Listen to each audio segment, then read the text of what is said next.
Firman Tuhan hari Shalom, ke-338 selamat 3 berjumpa Desember kembali tahun di 2024. Mazmur pasal 31 ayat 10, perikop, Firman Tuhan Daud berharap kepada pada Allah. hari ini, pada hari yang ke-338, diambil dari kitab Mazmur pasal 31 ayat yang ke-10. Perikop, Daud berharap kepada Allah. Sebagai ayat inti atau nasnya adalah sebagai berikut. Kasihanilah aku Tuhan, sebab aku merasa sesak karena sakit hati. Mengidaplah mataku, meranalah jiwa dan tubuhku. Itulah firman Tuhan pada hari ini. Kemudian diambil dari bacaan pagi, diambil dari Matius pasal 24 ayat 9 sampai dengan 14. Kesusahan dan penganiayaan. Bacaan malam diambil dari kitab Ibrani pasal 11 ayat 27 sampai dengan 31. Diselamatkan karena beriman. Pedoman kita selama bulan Desember yaitu dengan topik kenakanlah perlengkapan senjata terang. Itulah topik selama Desember. Kemudian dijabarkan dalam Injil Yohanes pasal 1 ayat 9. Terang yang sesungguhnya yang menyerangi setiap orang sedang datang ke dunia. Itulah bacaan pada hari ini, baik hari ini, bacaan pagi, dan juga bacaan malam.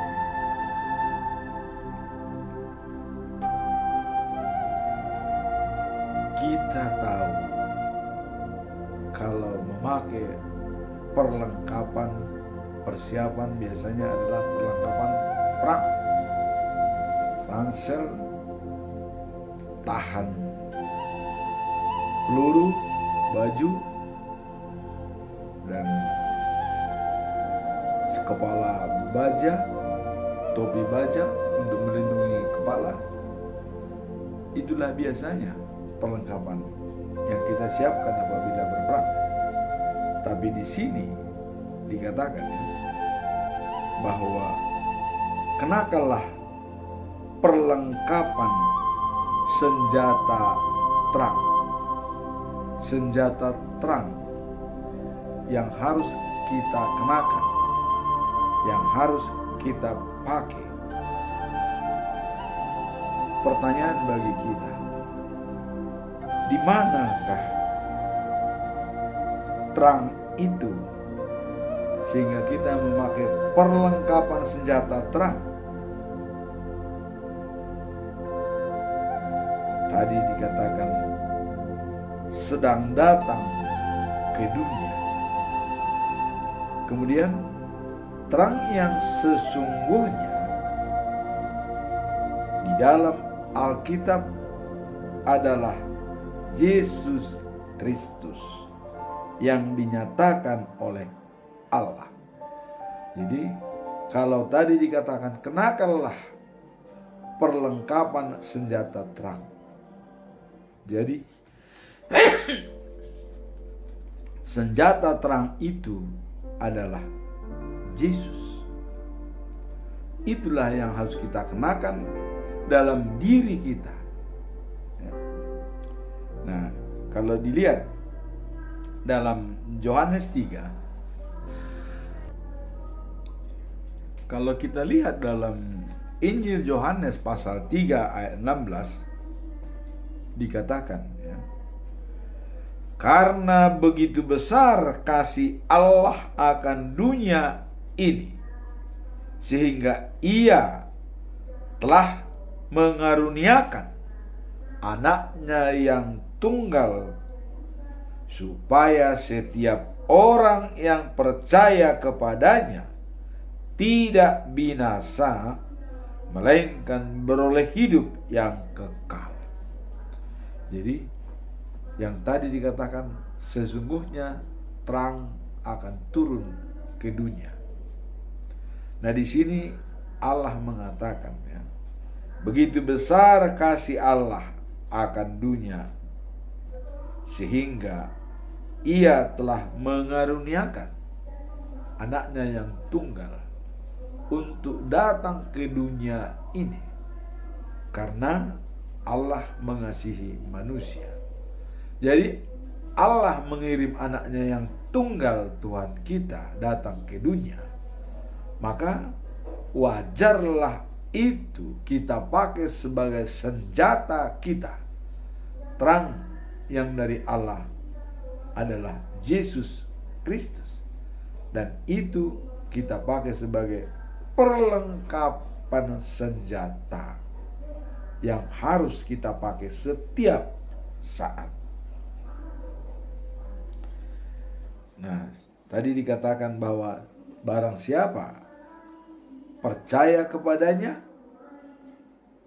tidak binasa, melainkan beroleh hidup yang kekal. Jadi kita telah diingatkan oleh Allah, ya, dan juga dinyatakan oleh Yesus sendiri. Jadi Allah mengaruniakan anaknya, dan kemudian anaknya Yesus Kristus itu menyatakan dengan terus terang dalam Yohanes 8 ayat 12, ya. Demikian bunyinya, akulah terang dunia. Jadi sudah langsung dinyatakan oleh Yesus, tidak lagi pakai istilah, langsung terang benderang, ya. Tadi Allah mengatakan mengaruniakan anaknya yang tunggal ke dunia, supaya orang percaya kepadanya beroleh hidup yang kekal. Dan yang dikirimkan itu ke dunia langsung menyatakan dirinya, yaitu Yesus. Akulah terang. Barang siapa mengikuti aku, ia tidak berjalan dalam kegelapan, melainkan akan mempunyai terang hidup. Nah, maka tadi dikatakan 1 Yohanes ayat 9 itu, ya, bahwa terang yang sesungguhnya yang menerangi setiap orang sedang datang ke dunia, dan dijelaskan oleh Allah mengirim anaknya untuk memperbaiki kehidupan manusia yang ada di dunia. Dan langsung dinyatakan dalam Yohanes pasal 8 ayat 12, akulah terang. Ini Yesus yang mengatakan, akulah terang dunia, barang siapa mengikuti aku, ia tidak berjalan dalam kegelapan, melainkan akan mempunyai terang hidup. Jadi kegelapan akan hilang dengan kedatangan Yesus ke dunia ini membawa terang. Nah, kalau dalam buku ND HKBP dikatakan, ya, nomor 23, dikatakan dalam buku ND nomor 23 dikatakan, ya, sondang sian debata hatiuron sian gijang baen ture sodangi marohanami asa sonang laho manjalo hanguluan na pinatupami o Tuhan. Artinya, terang dari Allah, cahaya dari langit. Maka terangilah roh dan jiwa kami, supaya kami mendapatkan kehidupan yang kekal. Jadi terang itu dari Allah, dan terang itu adalah Yesus Kristus yang sudah datang ke dunia. Maka selama bulan Desember ini, Yesus sudah melawat ke dunia ini untuk menerangi pikiran-pikiran yang gelap, dan juga orang-orang yang masih ditutupi oleh kegelapan. Dia akan kelihatan dan terbongkar. Semua belenggu-belenggu yang menutupi diri manusia Desember ini dibuka oleh Tuhan Allah, karena Dia telah mengirim terang ke dunia untuk menyelamatkan manusia. Nah, kemudian dalam Yohanes pasal 14 ayat 6, ya. Dan di samping Dia sebagai terang dunia, juga berfungsi sebagai jalan kebenaran dan hidup. Jadi tadi dikatakan berfungsi untuk menerangi sebagai terang, tapi di samping sebagai terang juga adalah merupakan jalan, ya, dan kebenaran, kemudian kehidupan, ya. Nah, kita lihat dalam Yohanes pasal 14 ayat 6 dikatakan, akulah jalan, kebenaran, dan hidup. Nah, jadi tidak ada seorang pun yang datang kepada Bapa kalau tidak melalui aku. Nah, jadi simple kita dalam menyimpulkan, ya, bahwa dengan pengertian di atas dapat kita simpulkan, ya, bahwa menjadi senjata melawan kegelapan. Jadi kegelapan itu termasuk kuasa daripada iblis. Jadi kita dipersenjatai dengan terang untuk mengalahkan kuasa-kuasa roh jahat yang dibelenggu dengan kegelapan. Nah, kemudian sebagai jalan menuju surga. Jadi tidak ada jalan lain selain melalui Yesus menuju surga. Pertanyaan, bagaimana teman-teman orang-orang yang tidak percaya kepada Yesus, apakah bisa sampai ke surga? Menurut Yohanes pasal 14 ayat 6, tidak ada yang bisa sampai ke Bapa tanpa melalui Dia. Jadi jangan berharap, walaupun capek beribadah di dunia, ya, ataupun kita sudah mengasihi segala macam, tapi tanpa yakin kepada Yesus, tidak akan sampai ke Bapa. Boleh saja kita beribadah, iblis pun bisa beribadah dengan baik di dunia ini, ya. Iblis juga bisa mengerjakan pekerjaan yang baik, karena Yesus bilang, iblis juga tahu dia kalau ada Tuhan, ya. Tapi dia tidak percaya kalau dia adalah jalan. Nah, itu bedanya. Jadi banyak orang tahu dengan Yesus, tapi tidak tahu kalau dia itu adalah jalan. Tidak bisa lagi kita mencari jalan lain. Nggak ada. Hanya Yesus sebagai jalan menuju surga. Itu tadi yang dikatakan, ya, kedua, ya. Jadi tadi senjata melawan kegelapan, kemudian sebagai jalan menuju surga, juga kebenaran firman Tuhan, ya. Jadi mengenai kebenaran firman, ya, dan semua firman yang ada di dunia, bahwa Yesus sudah kebenaran firman. Firman apapun yang ada di dunia, siapapun pemiliknya, ya, siapapun, kebenaran itu ada pada Yesus.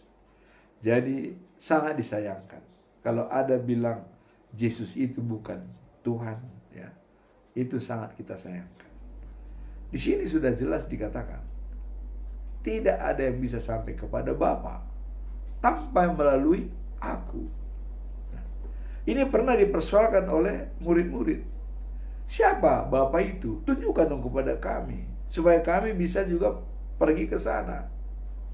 Itu Filipus mengatakan, datang Yesus mengatakan, Filipus, kamu sudah bersamaku selama ini. Seharusnya kau sudah mengerti hal ini, katanya. Tapi masih tidak mengerti murid-muridnya ini. Lantas Yesus mengatakan, kalau melihat aku, sudah melihat Bapa. Terus kau mau cari di mana lagi Bapa itu? Bapa itu sama dengan saya. Allah sama dengan saya. Itu yang dikatakan oleh Yesus. Mau cari kemana lagi? Orang dia sendiri kok turun ke dunia. Ya. Nah, cuman dia kan harus wujud manusia. Sebab kalau dia datang ke dunia dengan tiang awan pada siang hari, dengan tiang api pada malam hari, bagaimana mungkin dia berbicara dengan baik? Tidak mungkin, paling hanya perintah. Begitu. Tapi orang ya kadang-kadang mendengar perintah itu kurang masuk, karena bisa masuk dari telinga kiri, keluar dari kanan. Tapi kalau langsung dia turun menyampaikan contoh-contoh konkret apa yang dilakukan, itu jelas. Nah, sehingga di sini sudah dijelaskan tadi, satu sebagai senjata melawan kegelapan, sebagai jalan menuju surga, kemudian sebagai kebenaran semua firman yang ada di dunia, ya. Kemudian sebagai hidup kekal dan abadi. Ini sesuai dengan fokus kita dalam kehidupan ini adalah life after life, the news of Jerusalem.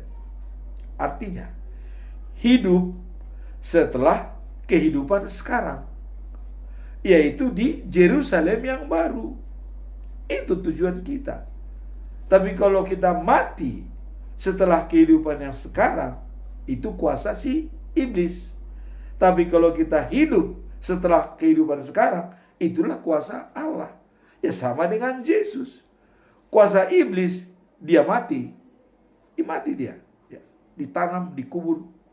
Tapi dengan kuasa Allah, dia bangkit pada hari ketiga. Naik ke surga. Datang nanti untuk menghakimi kita. Inilah kebenaran firman Tuhan. Jadi jangan lagi lah mencari jalan pintas atau dari mana, ya. Cukuplah percaya kepada Yesus. Dia mengatakan, ya, di dalam Yohanes pasal 6 ayat 35 dikatakan, akulah roti hidup. Barang siapa percaya kepadaku tidak akan kelaparan.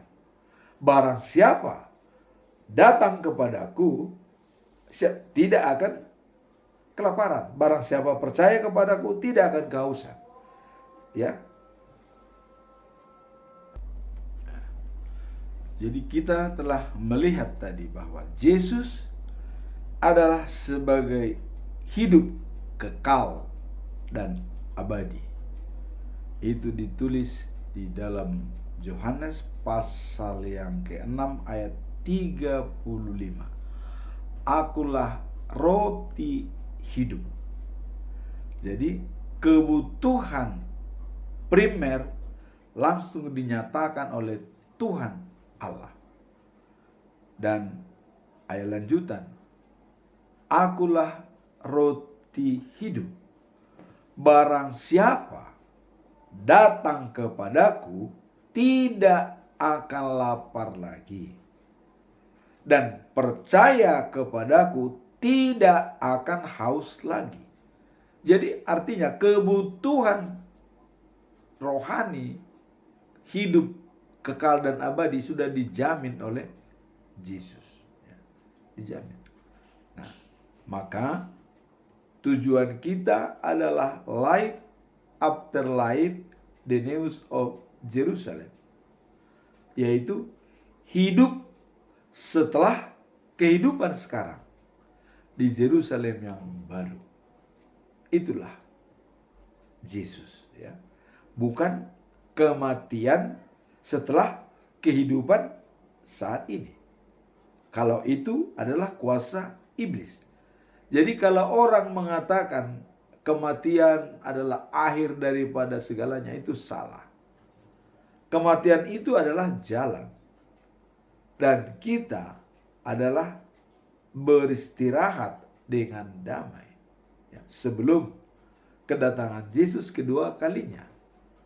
Nah, jadi kalau kita misalnya bayangkan, ya, bagaimana Yerusalem yang baru itu, Tuhan mengatakan langit yang lama, dunia yang lama akan dilenyapkan semua, sungai-sungai dan segalanya, dan diciptakanlah Yerusalem yang baru. Dalam Wahyu pasal 21 ayat 9 sampai 27. Kalau kita baca dengan jelas, ya. Terutama kita baca dalam Kabar Baik bahasa Indonesia, itu ukuran jelas. Yerusalem yang baru itu adalah 2.400 kilometer kubik, ya. Kalau kubik berarti lebar, tinggi, panjang sama. Itu tingginya 2.400 km, lebarnya 2.400 km, panjangnya juga 2.400 km. Nah, kemudian tebal temboknya itu 60 meter, terbuat dari mutiara. Ya. Nah, kemudian di tengah-tengah kota itu, disitulah tahta kerajaan itu yang duduk di sana sebagai pemimpin dunia.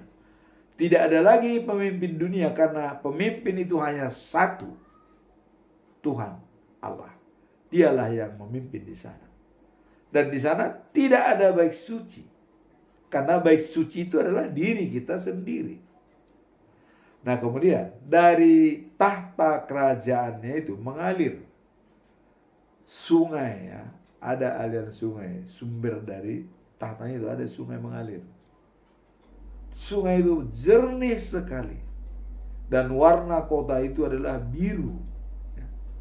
Nah, kemudian sungai seberang menyeberang, di pinggir sungai itu ada pohon, ya, yang sangat rindang, tidak pernah layu, selalu hijau daunnya. Dan pohon tersebut namanya pohon kehidupan. Dia berbuah setiap bulan. Dan itu kita ambil secara cuma-cuma, diberikan oleh Tuhan. Tidak ada pembayaran di sana. Semua gratis. Anggur yang berkualitas tinggi juga gratis. Daging-daging dengan lemak-lemak yang bagus juga gratis. Jadi di sana tidak perlu pakai uang lagi, nggak ada lagi pakai uang kayak di dunia kita harus bayar, tidak ada. Ya. Nah, kemudian kita tahu bahwa halaman atau jalan raya dalam kota tersebut sepanjang 2.400 km itu terbuat dari emas murni. Emas. Coba kalau kita lihat jalan rayanya emas. Bukan lagi aspal atau beton, emas murni langsung. Nah, kemudian pintu gerbangnya itu setiap utara, timur, barat, ya, dan selatan, ya. Timur, barat, utara, selatan. Pintu gerbangnya masing-masing ada 3 pintu gerbangnya. Nah, dan setiap pintu gerbang itu tertulis nama daripada 12 suku Israel. Ruben, Simon, Levi, Juda, dan ada segala macamnya, ya. Tulis di tiap pintu tersebut. Pondasinya adalah batu 12 lapis. Semua jenis batu ada sebagai pondasi daripada kota tersebut. Dan setiap pondasi itu tertulis nama rasul yang ke-12 tersebut. Minus Judas Iskariot. Karena Judas Iskariot sudah diganti oleh Matias, ya. Jadi ada di sana tertulis nama-nama daripada 12 rasul. Nah, sekarang pertanyaan bagi kita. Maukah kita berada di Yerusalem yang baru? Atau hanya kita lebih menikmati dunia ini? Ini yang menjadi sasaran. Maka saya selalu mengatakan kita harus fokus. Tujuan akhir hidup kita adalah life after life, the news of Jerusalem. Tujuan akhir hidup kita adalah kehidupan setelah kehidupan saat ini di Yerusalem yang baru. Jadi dunia ini bukan tempat kita. Nah, makanya dalam ayat yang lalu bahwa semua orang-orang yang diselamatkan karena iman itu, baik Habel, baik itu Henok, ya, dan juga Nuh, ya, Abraham, Sarah, mereka semua diselamatkan karena iman. Tapi apakah, ya, mereka semua menuju tempat itu? Apakah belum sampai? Kalau menurut Alkitab, ya, masih belum, karena belum datang kedatangan Tuhan. Kalau mereka tempat tinggal dunia ini lebih bagus, kenapa enggak tinggal aja di dunia ini lagi, mencapai dunia? Tapi tempat tinggal yang baru ini adalah lebih baik dari dunia, sehingga dunia ini hanya sementara. Jadi kalau kita mempunyai tempat tinggal yang sementara dan ada tempat tinggal yang lebih bagus, saya yakin siapapun pasti mau menuju ke sana. Jadi peranan daripada Yesus sudah jelas tadi dikatakan adalah satu, sebagai senjata melawan kegelapan, melawan kuasa-kuasa roh jahat. Itu senjata kita. Terang yang ada dalam Yesus kita pakai. Kemudian dia sebagai jalan menuju surga. Jadi kita tidak bisa menuju surga tanpa melalui dia. Siapapun manusia ciptaan Tuhan yang ada di dunia ini. Maka jangan berharap. Kalau tidak kenal Yesus, ya sorry, ya tidak usah menuju surga. Ya, itu kira-kira. Karena di sini sudah dikatakan hanya dia, tidak ada jalan lain. Tidak bisa bertemu dengan Bapa. Dan Bapa itu sendiri sebenarnya dia. Jadi kalau Allah itu sudah turun ke dunia, terus yang lain mau cari Allah yang mana lagi? Allah yang mana lagi dicari? Orang dia sudah turun ke dunia, tapi kita tidak percaya sama dia. Atau mengatakan, wow, ini adalah hanya pengganti, katanya ini bukan Allah. Dia sudah jelas Allah yang turun ke dunia, walaupun dia berbentuk sebagai manusia. Itu adalah manajemen daripada Allah, persuasif, ya. Karena kalau dia datang dengan kemuliaannya, tidak ada yang tahan, tidak ada. Kalau dia datang dengan kemuliaannya, tidak ada yang tahan. Bukan memperbaiki suasana, malah membuat orang menjadi ketakutan. Tapi dengan kedatangan Tuhan Allah, dia adalah menjadi teladan bagi umat manusia yang memiliki kasih agape, kasih tanpa balas, murni kasihnya kepada manusia. Nah, itulah kira-kira gambaran bahwa hidup bersama dengan Tuhan Yesus, karena hidup kekal dan abadi ada pada Dia. Nah, sekarang kita masuk dalam perikop hari ini, yaitu ya, Daud berharap kepada Allah. Apa makna dan pesan moral dari Mazmur pasal 31 ayat 10 ini? Bahwa Daud berharap pada Allah. Mazmur pasal 31 ayat 10 itu menyatakan, ya, sebab hidupku sudah habis karena kesedihan, ya, dan tahunku karena keluh kesah. Jadi hidupnya habis, dan tahunnya pun artinya lamanya banyak, sudah habis, ya, karena keluh kesah. Itu yang dikatakan oleh Daud, ya. Nah, kemudian dikatakan oleh Daud, apa alasan daripada Daud mengatakan seperti itu? Karena kekuatanku sudah lemah, karena kecelakaan, dan tulang-tulangku sudah layu. Jadi ada kecelakaan dalam dirinya, dianggapnya itu tulang-tulangnya layu. Nah, ayat ini mengungkapkan rasa putus asa dan penderitaan yang dapat dialami setiap orang dan sekelilingnya segalanya. Jadi ini apa yang diderita oleh Daud, ini juga bisa kepada kita semua, bisa tercipta kepada kita. Nah, kemudian seorang yang kita cintai dan sayangi, baik istri, ya, suami, atau orang tua dan anak, karena ditinggal pergi menghadap Sang Pencipta. Ini, ya, bisa menunjukkan bahwa dalam situasi yang sulit, harapan kepada Allah menjadi sangat penting.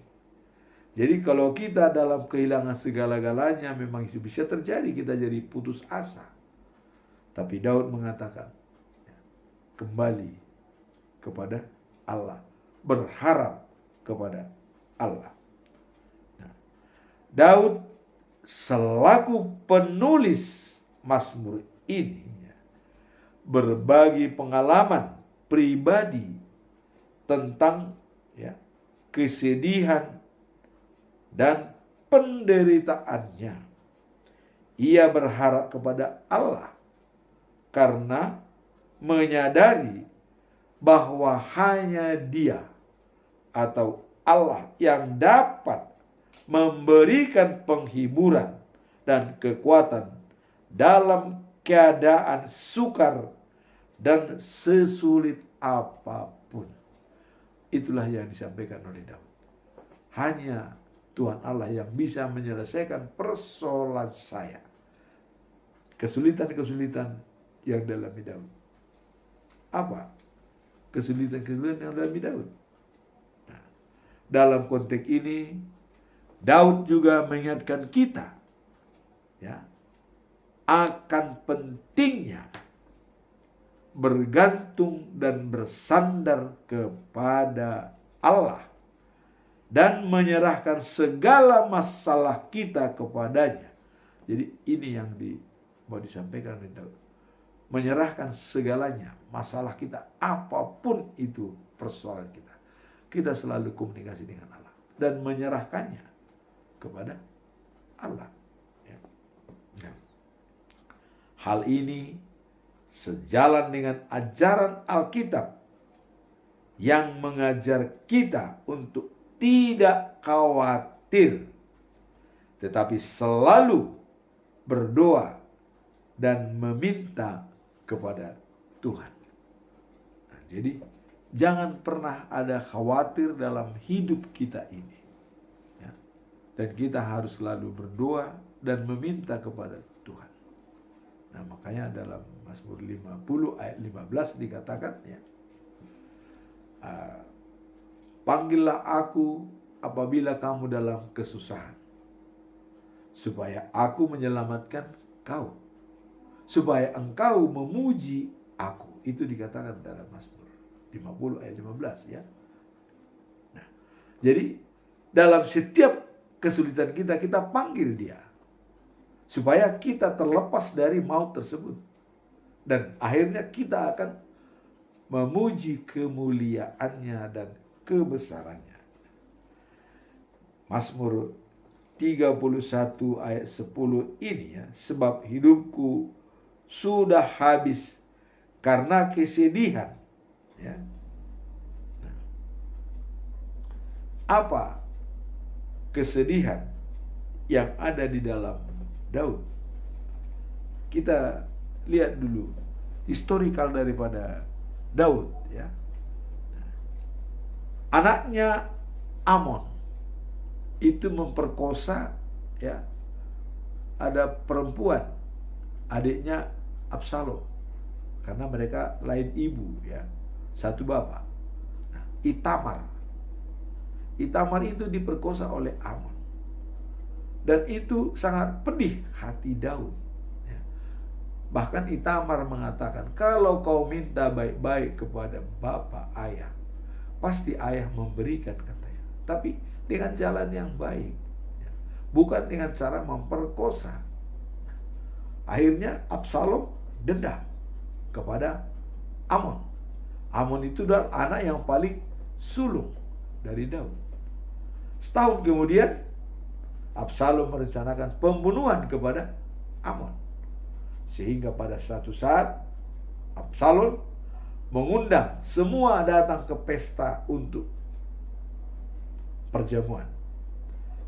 Daud mengizinkan, tapi hanya anak-anaknya. Daud tidak datang. Setelah semua datang, Amon datang, diberikanlah minum. Tapi rasa dendam dia karena Amon ini memperkosa adiknya Itamar, dia pakailah pegawai-pegawainya. Pada saat dia mabuk, tusuk dan mati. Inilah Daud sangat terpukul masalah ini, sangat sedih, sehingga Absalom itu melarikan diri ke rumah mertuanya di Gesur, ya, karena dia istrinya dari Gesur, melarikan diri. Dan Daud bersedih. Coba, anaknya membunuh abang kandung itu karena memperkosa adiknya Absalom. Itu yang pertama. Jadi Daud merasa memang terpukul, sangat sedih.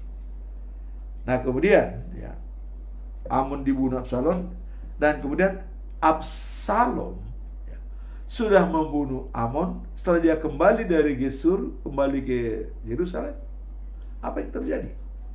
Dia merencanakan kudeta kepada ayah kandung sendiri. Coba. Untung ada Joab yang berenya Daud, yang setia kepada Daud, dan dia merupakan panglimanya, ya, Joab. Nah, kemudian Absalom merencanakan kudeta, dan dia menguasai di Yerusalem. Semua orang-orang yang mau melapor kepada Daud itu di stop, tidak boleh. Dia yang menyelesaikan persoalan, sehingga Daud sudah lagi tidak dianggap sebagai raja. Akhirnya Daud pergi dan bersembunyi di gua, ya. Dan Absalom makin jadi. Apa yang lakukan? Datanglah nasihat-nasihatnya. Udah, kamu Absalom, gundiknya Daud permalukan. Nah, dibawalah gundiknya semua di loteng dan dikerjain sama Absalom. Coba, istri ayahnya kandung, ya, gundiknya dikerjain oleh Absalom. Wah, itulah. Jadi makanya Daud, kesedihan itu memang benar, ya. Nah, itu rencana kudeta dari Absalom. Tetapi akhirnya apa yang terjadi? Waktu Absalom mau berperang melawan Palestina, rambutnya tersangkut di pohon. Dia menggantung. Tidak ada yang berani membunuh. Tapi datang Joab. Karena dia tahu ayahnya Absalom ini, pamannya Joab, ya, sudah mau dikudeta. Akhirnya Joab membunuh. Dibunuh langsung. Dengan apanya? Itu, ya, langsung mati. Nah, kemudian ada lagi kesedihan di dalam Daud, ya. Waktu dia kawin dengan Betseba, istrinya Uria, karena perkawinan itu adalah gelap dan itu tidak disenangi oleh Tuhan Allah. Dia pun menderita pada saat itu. Kenapa? Karena anak yang dilahirkan Betseba, ya, itu Tuhan sudah mengatakan kepada Nathan, dia harus mati. Tapi Daud masih ingin meminta supaya anaknya itu jangan dibunuh oleh Tuhan Allah, ya. Nathan mengatakan, anakmu pasti mati, tapi kamu akan disayang oleh Tuhan. Itulah menjadi kesedihan daripada Daud, maka dia sangat-sangat banyak yang dirasakan sedih. Nah, kemudian kesedihan yang paling berat pada waktu Saul hendak membunuh dia. Coba. Berarti itu hanya rakyat Israel menghargai Daud. Jadi mereka tuh bernyanyi-nyanyi menyambut Daud begitu pulang dari melawan musuh orang Palestina, Amori dan segala macam. Mereka bernyanyi mengatakan begini, Saul mengalahkan beribu-ribu musuh. Tetapi Daud mengalahkan berlaksa-laksa musuh. Artinya Daud lebih hebat dari Saul. Berlaksa-laksa artinya berpuluh-puluh ribu. Jadi beribu-ribu dengan berpuluh ribu itu sangat besar bedanya. Saul dendam, marah. Wah, ini nggak benar. Dia merencanakan membunuh, tapi tidak pernah tercipta pembunuhan. Nah, itulah keluh kesah Saul, keluh kesah Daud, bahwa dia merasa hampir mati, katanya, bahwa dia dikatakan, sebab hidupku sudah habis karena kesedihan, dan tahunku karena keluh kesah. Karena tahun itu habis itu karena keluh kesah itu tadi. Amnon meninggal, Absalom mau kudeta, Saul merencanakan bunuh. Jadi dia selalu dikejar-kejar oleh itu. Nah, kemudian kekuatanku sudah lemah karena kecelakaan dan tulang-tulangku sudah layu. Jadi menganggap dia berat. Tapi dia tetap kuat. Tuhan gembalaku, aku takkan kekurangan apapun. Itu pernyataan dari Daud. Dan hari ini juga dia berharap seperti itu. Dia hanya mau menyerahkan dirinya kepada Tuhan. Kemudian ayat ini menggambarkan putus asa dan penderitaan yang mendalam yang dialami oleh seseorang. Nah, dalam konteks ini, harapan kepada Allah menjadi sumber kekuatan dan penghiburan. Nah, ketika keadaan terpuruk dan terasa sangat sulit dan melelahkan.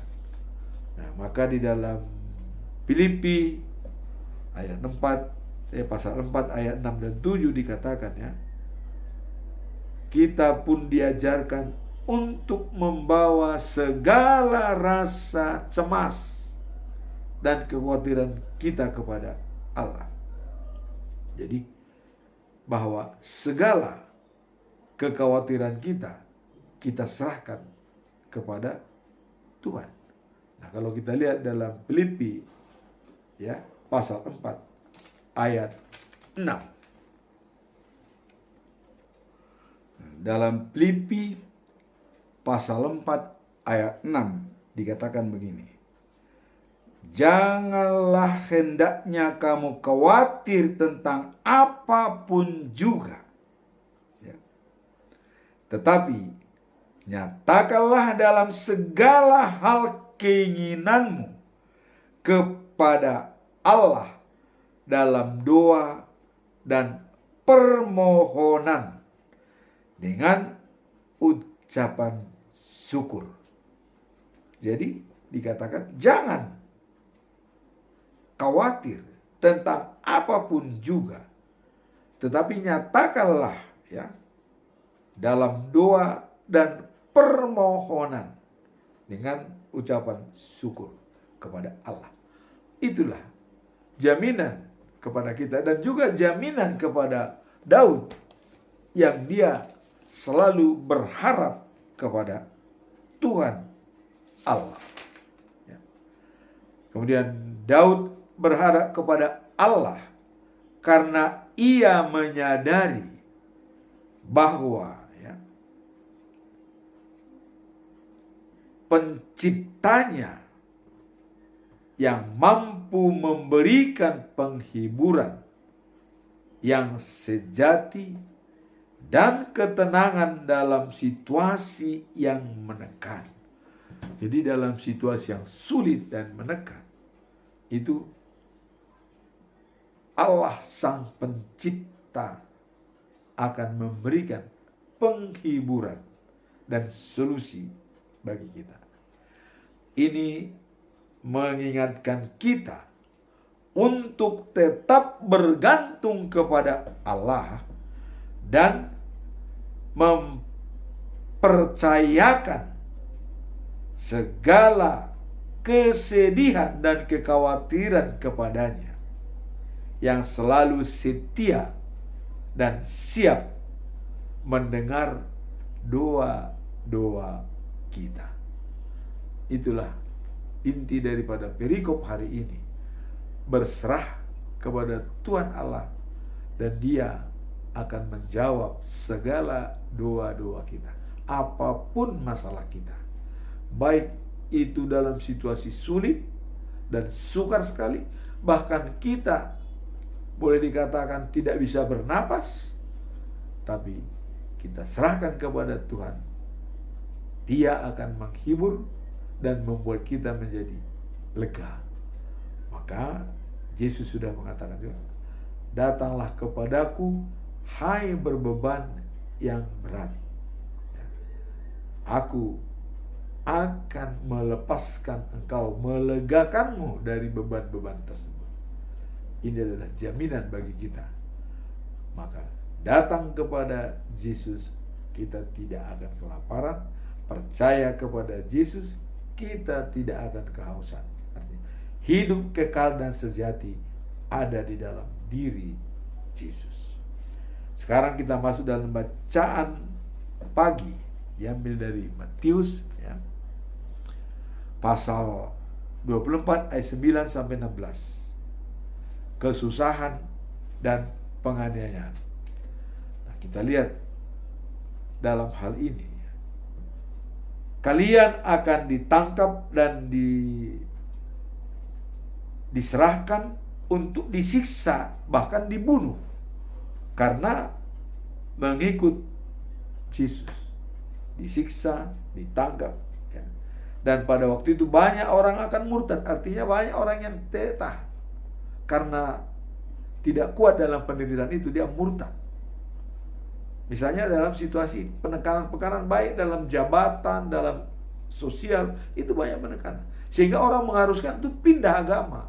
Misalnya ditekan, wah ini Tuhanmu itu nggak benar katanya, jadi dibiarlah ajaran-ajaran sesat, ya, mempelesetkan bahwa Tuhan tidak pernah beranak dan tidak pernah diperanakkan katanya, karena tidak mengerti, sehingga banyak orang jadi ya ragu, bimbang, akhirnya murtad. Nah, itulah dikatakan oleh Yesus ini.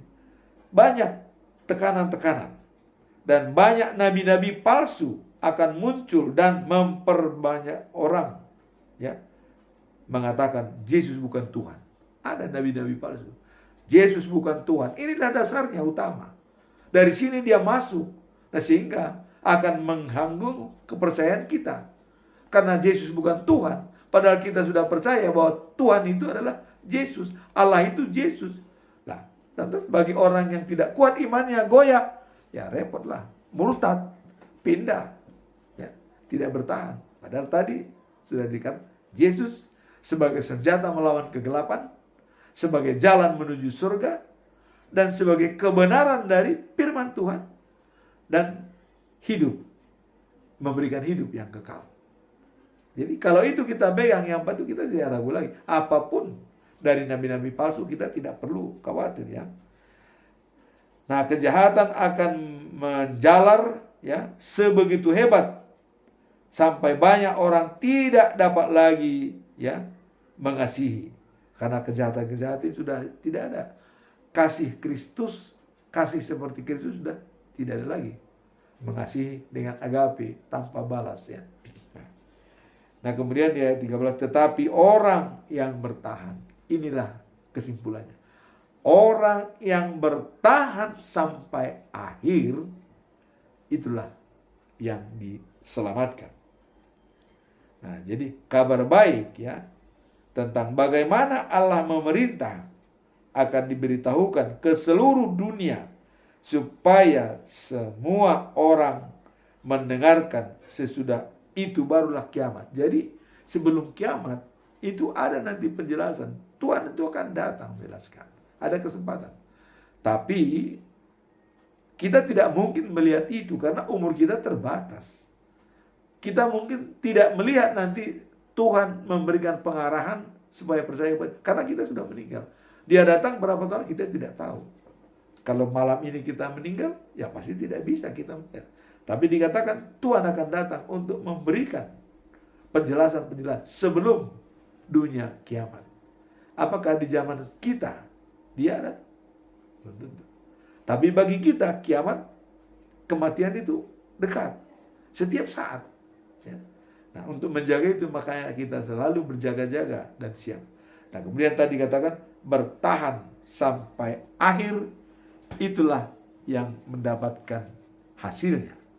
Nah, maka dalam Galatia 6 ayat 9, jangan jemu-jemu berbuat baik, karena kita akan menuai pada suatu saat apabila jika kita tidak lemah.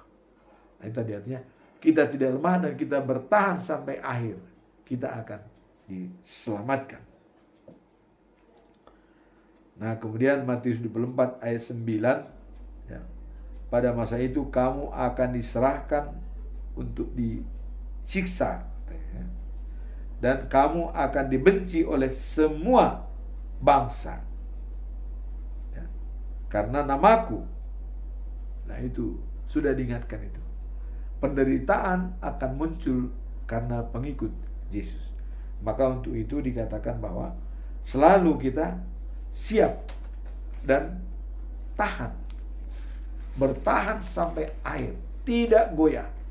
Jadi kalau kita tadi pakai 4 hal tadi menjadi pedoman hidup kita, yaitu pertama, senjata kita melawan kegelapan, Yesus.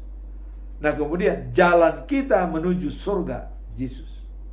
Nah, kemudian kebenaran firman itu ada pada Yesus. Dia adalah Allah, dia Tuhan, dia Yesus, itu kebenaran firman. Nah, kemudian dia adalah sebagai hidup kekal dan abadi, karena dia adalah memberikan kehidupan. Nah, sekarang kita masuk dalam bacaan malam, ya, diambil dari Ibrani pasal yang ke-11, ya, ayat 27 sampai 31. Nah, ini diselamatkan karena beriman. Karena beriman maka Musa, ya, meninggalkan Mesir pada usia 80 tahun. Coba, 80 tahun dia meninggalkan Mesir. Tapi karena dia beriman, dia kuat meninggalkan Mesir. Nah, kemudian karena beriman Musa, ya, mengadakan Paskah dan memerintahkan agar dipercikan darah pada pintu rumah Israel di Mesir. Jadi setiap pintu-pintu itu dipercikan karena iman. Karena Tuhan mengatakan dia percaya. Dibikinlah darah supaya tidak kematian anak sulung mereka. Nah, juga karena beriman maka orang Israel dapat menyeberangi Laut Merah. Mereka bisa karena beriman. Karena Musa, tongkatmu dibikin oleh Musa. Itu karena beriman. Mereka bisa lewat di Laut Merah. Nah, seolah-olah mereka berjalan di atas tanah yang kering. Nah, sedangkan ya, orang Mesir juga mau mengikuti. Karena Israel dilihat berjalan di atas tanah yang kering lewat, orang Mesir yang mengejar datang, diikuti supaya dia juga bisa selamat berjalan. Kenyataannya apa? Mereka tenggelam oleh air laut. Apakah karena mereka tidak beriman? Ya memang. Karena di sini dikatakan yang beriman maka Israel bisa melewati, menyeberangi Laut Merah. Nah, kemudian ya, karena beriman orang Israel membuat tembok-tembok Jeriko runtuh. Jadi waktu tembok Jeriko itu, ya, dikelilingi oleh Israel 7 hari bisa runtuh. Coba. Itu karena beriman. Bisa runtuh. Percaya apa yang dia. Makanya keyakinan adalah kunci dari segala-galanya. Keyakinan, percaya, iman percaya. Nah di sini juga karena mereka beriman, tembok Jericho bisa runtuh, ya, dikelilingi bangsa Israel dengan 7 hari dengan pakai trompet. Itu karena percaya dan beriman kepada Tuhan. Nah kemudian, ya, karena beriman juga maka Rahab itu seorang pelacur yang ada di Jericho. Dia menyelamatkan pengintai daripada Joshua yang dikirim ke Jericho, ya, dan menerimanya dengan ramah. Akhirnya dia diselamatkan karena beriman. Jadi inilah semua penyelamatan itu dari Tuhan hanya dibenarkan karena iman. Maka Martin Luther mengatakan, ya, dikatakan bahwa pokok-pokok pengajaran agama Kristen adalah pertama, sola gratia. Kita, ya, menerima keselamatan itu adalah hadiah, cuma-cuma, bukan karena kita baik atau perlakuan kita tidak. Itu adalah hadiah, cuma-cuma. Kemudian kita dibenarkan karena iman, sola fide. Dan pembenaran semua ini adalah hanya Alkitab yang bisa membenarkan iman, dan keselamatan itu adalah anugerah. Demikianlah firman Tuhan. Semoga firman ini semakin dalam kita miliki dan Tuhan memberkati. Amin.